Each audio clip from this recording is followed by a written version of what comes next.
para completar, reviravolta no São Paulo, mais perto de anunciar um novo patrocinador, e o São Paulo chegou a um acordo com seus jogadores referente aos atrasos por direitos de imagem. O vídeo de hoje do canal do Nicola traz todos os detalhes sobre o tema, isso sem falar nas últimas de mercado, bastidores, finanças e muito mais. Aqui, sem perder tempo, pedir para deixar like, se inscrever no canal e ativar as notificações. Bora falar agora sobre o São Paulo e uma reviravolta curiosa.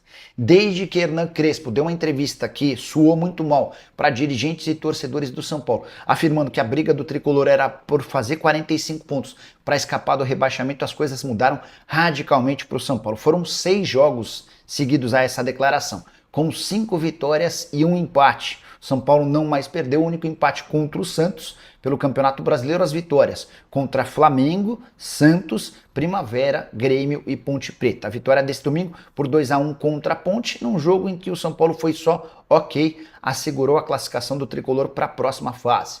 São Paulo terminou em sexto, com 13 pontos e vai pegar o Red Bull Bragantino em Bragança Paulista. O Red Bull foi o terceiro. Importante registrar que o São Paulo vence a Ponte Preta com gols de Lucas Ramon, outra bela atuação do ex-lateral do Mirassol, e também de Caleri, que marcou pela 4ª partida consecutiva. O Caleri aos pouquinhos vai readquirindo a melhor condição depois de uma cirurgia no joelho que o afastou durante toda a temporada passada. Só para completar, no confronto contra o Red Bull em Bragança, São Paulo vai precisar quebrar uma escrita. Desde que o Red Bull se tornou uma SAF, São Paulo ainda não venceu o time adversário em Bragança Paulista, e o fato de não vencer, se o São Paulo perder, tá fora. Se o São Paulo empatar a decisão por pênaltis, o tricolor vai precisar vencer o Red Bull Bragantino em Bragança para não depender das penalidades máximas e seguir vivo na briga pelo título do Campeonato Paulista. Quero falar agora sobre novo patrocínio no São Paulo. O tricolor acerta os últimos detalhes para fazer da Unimed substituta da Blue Saúde. Você vai lembrar que no ano passado o tricolor acabou rescindindo o contrato com a Blue Saúde por falta de pagamento. A operadora de planos de saúde estampou sua marca entre julho de 2024 e setembro de 2025. São Paulo hoje cobra na justiça 6.200.000 reais da Blue Saúde e procura desde o fim do ano passado uma parceira para ocupar esse espaço. Espaço livre na barra da camisa, um dos mais nobres, e a ideia do São Paulo é chegar entre 15 e 20 milhões de reais. Antes de gravar esse vídeo, consultei uma pessoa do departamento de marketing do São Paulo. Ela disse que existem negociações com a Unimed, existe a expectativa de um acordo, mas nada ainda fechado. Só para completar, registrar que Arboleda, zagueiro liberado pelo São Paulo para resolver problemas pessoais no Equador, foi visto assistindo no estádio a Barcelona de Guayaquil e Inter Miami, um amistoso internacional, que repercutiu muito mal, especialmente entre torcedores do São Paulo. Isso porque esse jogo acontecia em paralelo ou no mesmo horário de São Paulo e Primavera.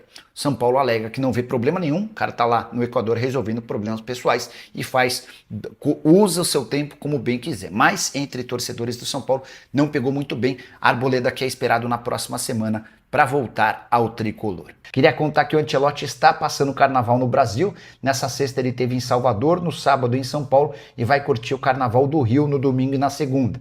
E nessa sexta-feira ele percebeu o quanto o Neymar é popular. Ele estava no carnaval de Salvador quando um dos responsáveis pelo bloco, o Léo Santana, falou: um recado, Ancelotti, coloca o Neymar nessa seleção, pelo amor de Deus. Os olhões que faziam parte da celebração gritaram: leva, leva, leva, e o Ancelotti respondeu: obrigado pelo conselho.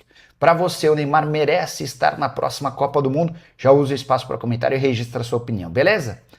Quero falar sobre o São Paulo, que fez acordo com o seu elenco para pagamento das imagens atrasadas.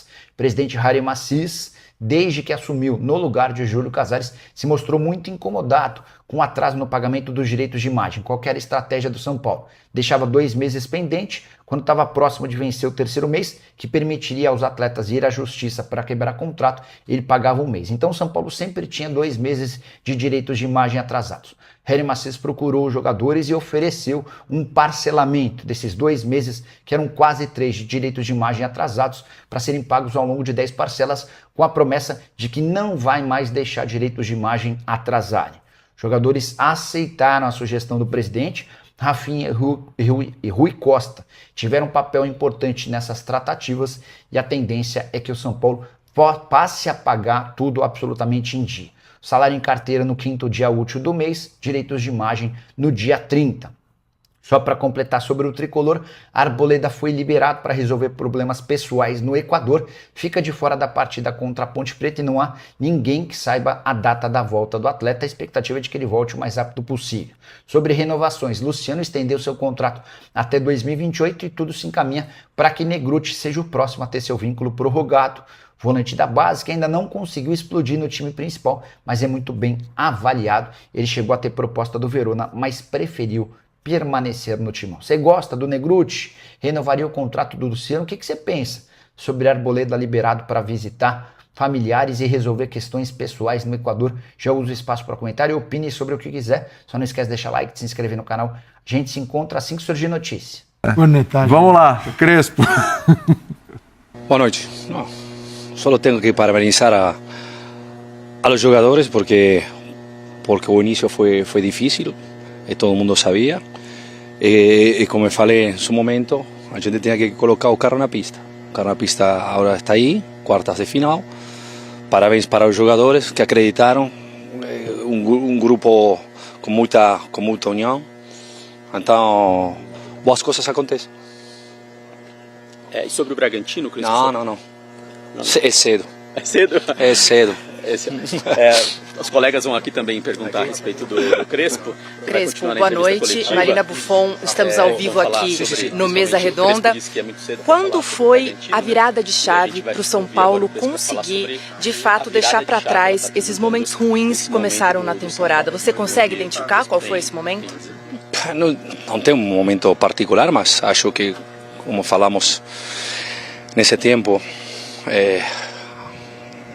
o grupo, o time precisava um pouco de estabilidade. Não foi fácil atravessar todos esses momentos complicados.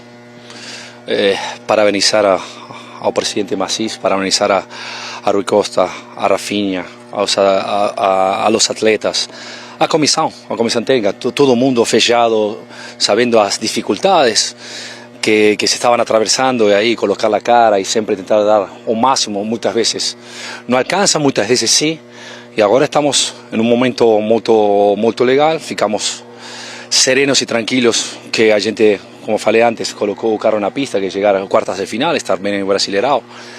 Eu acho que não é para comemorar, ficar serenos, penochao, mas agora temos um desafio muito bonito, que é chegar às quartas de final. Crespo, tudo bem?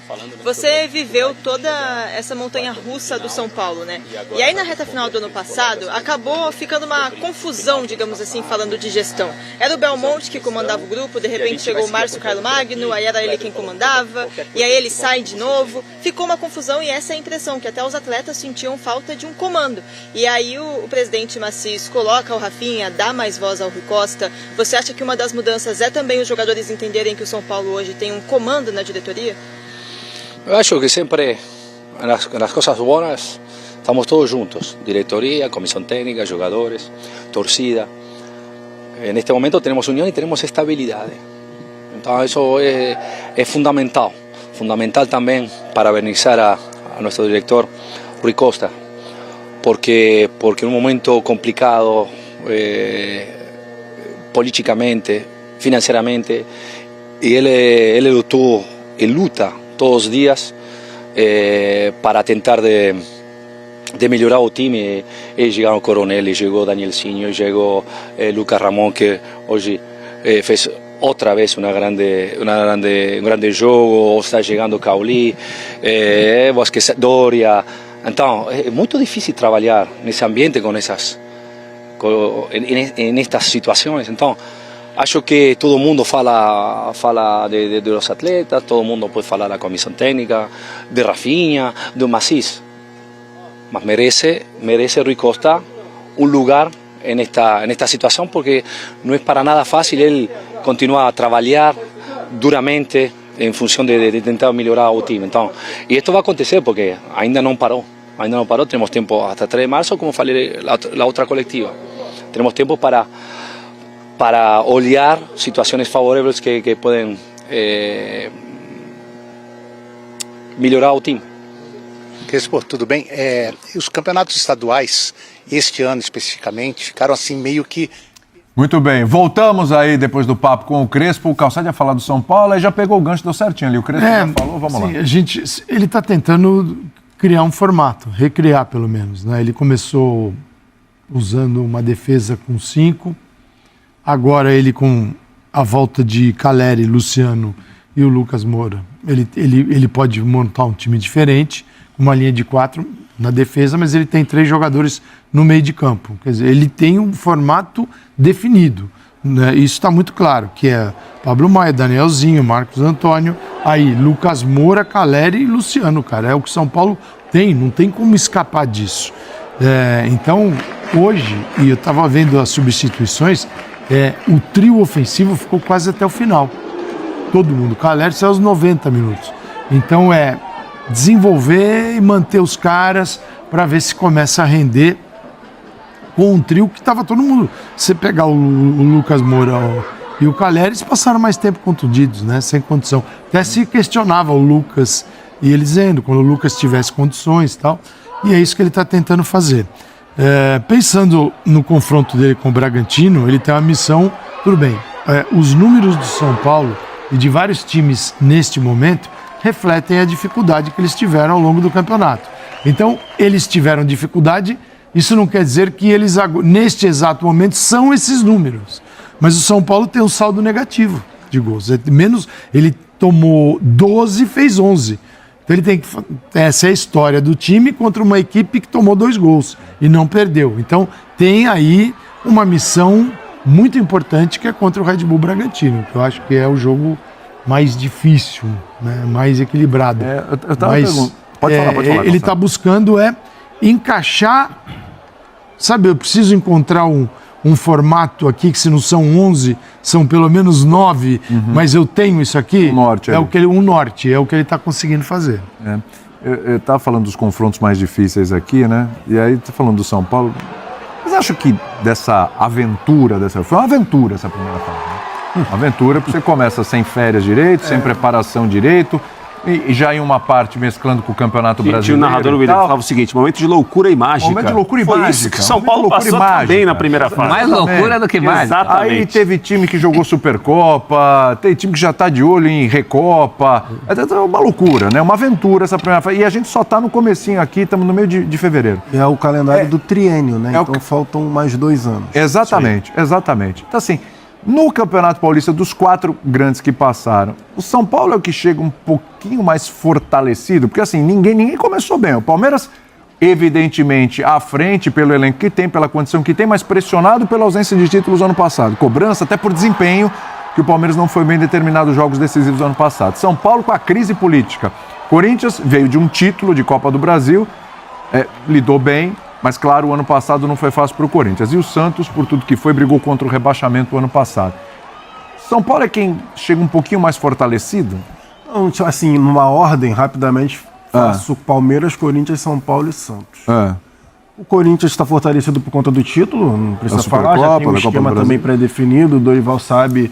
e o Dorival muito bom nesses jogos de mata, né? Ele consegue arrumar o esquema justamente para tentar aproveitar as fraquezas dos seus adversários, então ele pode mexer em algumas peças do meio campo, a gente fala do Bidon, a gente fala do Raniel, enfim, jogadores que ele vai mudando a função de acordo com o que ele vai enfrentar de adversário, então ele já conhece também mais ali, já sabe o que ele consegue tirar de cada jogador, dependendo do contexto. O Palmeiras não precisa falar, dos grandes foi de fato o que fez a melhor ali, né, a campanha na primeira fase. O São Paulo tem a gente vê essa sequência recente, então uma subida ali de produção, e tem o Santos, que a gente já falou que o Vojvoda ainda está procurando, está tentando achar o que ele vai fazer com esse time. Então, se eu fosse colocar na ordem, eu colocaria esses 4 desse jeito. Também. Eu propus muito pela segurança, pela consistência do Palmeiras, né? Porque o começo do Palmeiras decepcionante foi difícil. É ser vice-campeão brasileiro e vice-campeão da Libertadores. Não, sim. O decepcionante do Palmeiras, o decepcionante de um nível alto. É a crise de rico. É a crise de rico. Exatamente, é isso. Só que a cobrança vem, exato, não tem jeito. Claro, o torcedor colocou o sarrafo lá em cima, tem que ganhar um título. Todo ano tem que pingar um títulozinho lá na conta. Porque estar fortalecido ou ser forte é uma coisa, estar em ascensão é outra. Isso. Eu acho que o São Paulo é o momento de maior ascensão. Até porque faz 3 semanas aqui a gente estava falando em possibilidade de rebaixamento. Sim. O torcedor tricolor até antecipava isso. Sim. Nós falamos de trocar treinador. É um momento que as boas notícias não param de chegar. Faz 15 minutos o UOL colocou aqui numa apuração que o contrato do Marcos Antônio está quase certo para 2030. Já fortalece o que o Calçade estava falando de quem tem. O Lucas voltando como está voltando é uma ótima notícia. O Caleri voltando como está voltando é uma ótima notícia, até porque antes de se ausentar o Caleri não estava bem. Então, o São Paulo é quem tem mais boas notícias nessa reta final. Agora, em termos de força, para mim, e eu tenho falado isso mesmo nos anos que o Palmeiras não ganha o título paulista, o Palmeiras, para mim, é sempre o mais forte, continua sendo mais forte, com o trabalho mais consistente. O Corinthians está num bom momento, num momento que, como o Calçade falou, parece que todo mundo ali sabe o que quer, o que tem que fazer, né? Mesmo quando as coisas parecem não ir muito bem. Isso aconteceu em muitos jogos dessa fase. O Corinthians ganhou jogos que não se imaginava que ele fosse ganhar. E isso resultou numa classificação relativamente confortável. Não segura porque hoje poderia ter caído fora, mas de qualquer forma o trem não saiu do trilho. Agora, o momento do São Paulo é o momento mais, perdão da má palavra, auspicioso. Auspicioso é bonito. Aliás, deixa eu te fazer uma pergunta.